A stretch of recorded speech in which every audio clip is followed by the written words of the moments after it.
Today, it's my privilege to welcome Jeffrey Robinson, world-renowned expert on money laundering, illicit capital flows, and all sorts of funny money games. He is the author of 28 books, including such bestsellers as The Laundrymen, The Merger, and most recently, Bitcoin, The Naked Truth About Bitcoin. Thanks so much for being with us today. All right. Jumping right in. Question for you. Would you agree that the SWIFT banking system exists to ensure transparency across the global financial system? No. No, the SWIFT banking system exists to assure the movement of money. And clearly, it is pretty easy to avoid transparency, which is what banks have been doing for years. It's not about transparency. It's about assuring the movement of money. As I understand it, it's owned by the banks. So why would they want transparency? Good point. So is there an underworld analog to SWIFT? Yeah. Uh, I mean, the Bitcoin people would like you to believe that Bitcoin is that, or that it's a they say it's transparent. It's actually pseudonymous, and with various tumblers and things, you can make it anonymous. But Bitcoin's a joke, and Bitcoin's not going to happen. Bitcoin is I mean, it's a waste of time. There are systems. PayPal is pretty transparent because it's regulated. But there are PayPal-like systems between people and between banks where you can move money, and there's still cash. A lot of cash gets moved around. It's been speculated that dark web computing is enormously faster and more powerful than anything that any authoritative agency has to counter it. Since our world runs on computers, what does the future hold? Well, I'm not sure it's a question of being able to counter it. That's not, I think the first trick is finding it. Uh, the dark web is the sub basement of the sub basement of the sub basement, and there are no lights down there. And there are a lot of corridors and a lot of doors that are closed and locked, and nothing is marked. So when you're running around down there, you're sort of finding your way through this maze of corridors and hoping that you can get to a door that will somehow open. If you know how to open it and the people inside want you to open it, you can get in. But the whole idea is that they don't particularly want a lot of people inside. I mean, look at what's going on in the dark web. The movement of all sorts of illicit uh, goods, weapons, drugs, pornography. Plus, somebody told me recently there are legal services down there where you can get legal advice in the dark web about doing transactions in the dark web. It's a very nefarious place. Now, Bitcoin is the coin of the realm down there because they like to think nobody can find it. But ask Dread Pirate Roberts how well that worked out for him. Okay, now you've spoken about Bitcoin so far just now, and you have written extensively on it. You seem to posit that Bitcoin itself is not nearly as important as the technology that gave rise to it. Can you elaborate? No, well, there are two things. There are two things. You got to understand, Satoshi made a huge mistake when he named the pretend currency Bitcoin and named the system in which it works, which is really just a ledger, the blockchain, Bitcoin. And one capital B, one small b. If he had called it chicken noodle and curry vegetable, it would have been easier to understand. The system, the blockchain system, is kind of interesting because it is a ledger that supposedly doesn't need verification by anybody, except of course it does. It's verified by the miners who are paid bitcoins, which is where the pretend currency comes in. My problem with the pretend currency, this e-currency, is that it is a phony market. It is run by a bunch of snake oil salesmen who are working a pump and dump scam, bringing people in on the prospect that it will be a great investment. It's not. It's a roulette wheel that's loaded. And I have no patience whatsoever for the pretend currency. All of the, well, not all, but most of the things that get put out about the pretend currency are wrong. There is very little use. It's a stagnant system. It is something that, uh, it's a failed experiment, in fact, what it is. The blockchain becomes interesting if you look at what the banks and the financial houses are doing with it now.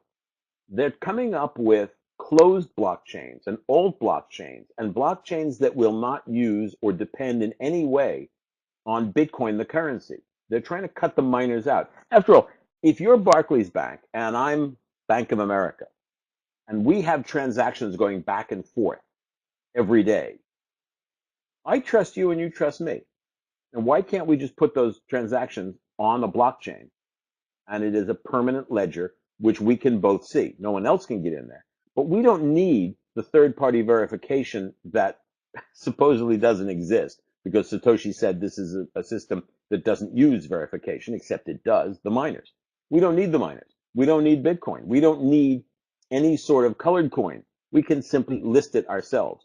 Now open this up to 15 banks. As long as we inherently trust each other, it'll work fine. And the banks tend to, after all, they do in the SWIFT system.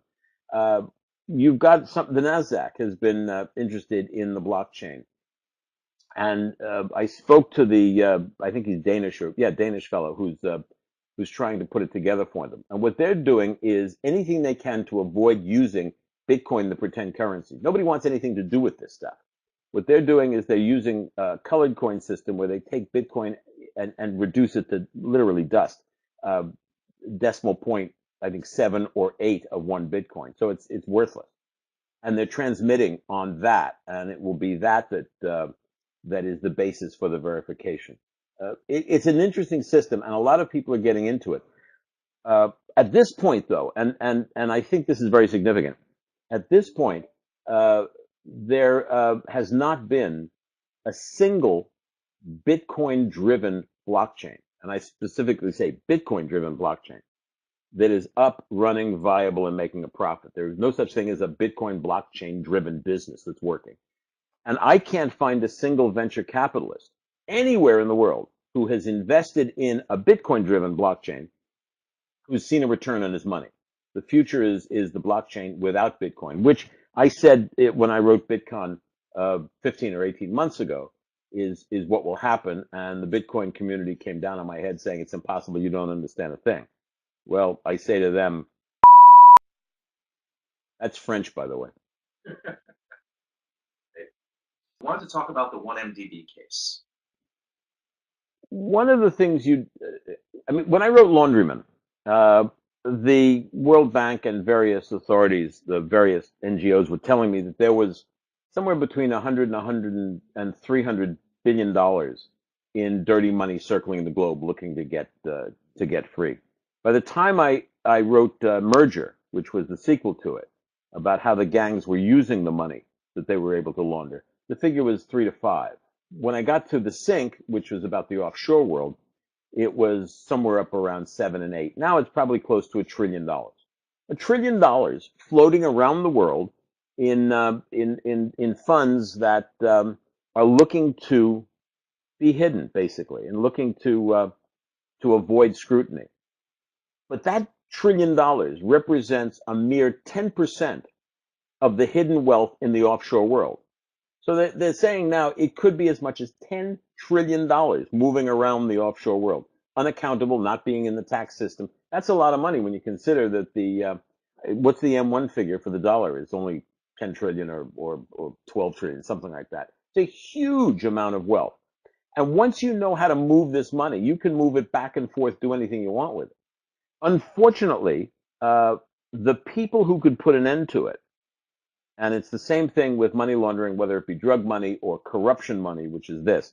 The people who could put an end to the whole thing, the bankers, the lawyers, the accountants, the company formation agencies, and the brokers, the so-called gatekeepers, have absolutely no interest in ending it because they're the ones who are making money doing it. And therein lies the problem. The U.S. government came up with a program called FATCA, which was to say to the offshore world, if you have American accounts, you have to report it or we're going to get really nasty and kick you around. And everybody said, oh, FATCA is the best thing since cream cheese. And I said, forget it. It's not going to work. It can't work. It's a very naive idea that the U.S. government can bully the offshore world into reporting American accounts for tax purposes.